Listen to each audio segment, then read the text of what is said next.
Thank you so much for the chance to come here and speak to you. We need organizations like this one to represent workers who have been injured. They seem to, once you've been injured, you lose connections with your workplace, with your union, and with your community. So you need to build a community together to help rebuild that connection.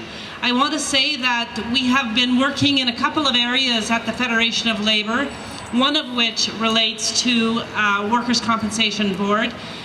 The fact is that this province is far behind many others in terms of education, in terms of representation for workers who have been injured. So the Alberta Federation of Labour, in conjunction with the Ontario Federation of Labour, the Ontario Federation of Labour, and a group out in Ontario, is going to bring to Alberta education for people who are going to represent themselves at our Workers' Compensation Board.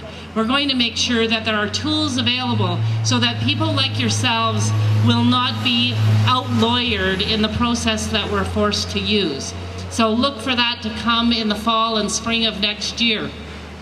The second thing we're doing is working very hard on the larger picture, that being health and safety in this province. For goodness sakes, if we have decent health and safety legislation and enforcement, we wouldn't have so many injuries that people then have to rely on workers' compensation to survive with.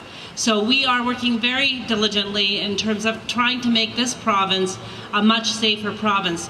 Did you know that we're one of the worst provinces for safe workplaces? We have the most dangerous occupations, and we have the least regulation and the least oversight in terms of what employers are doing out there on the ground. Mike was quite correct in terms of our workers not knowing their rights and their obligations. Most of that is at the feet of this government.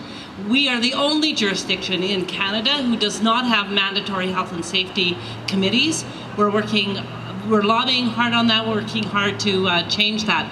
And finally, I won't repeat everything everyone said, but as far as I'm concerned, the only way we're going to solve this is by changing our government.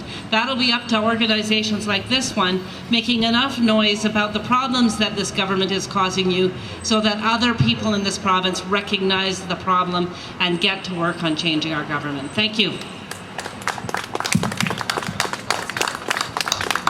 Thank you, Nancy.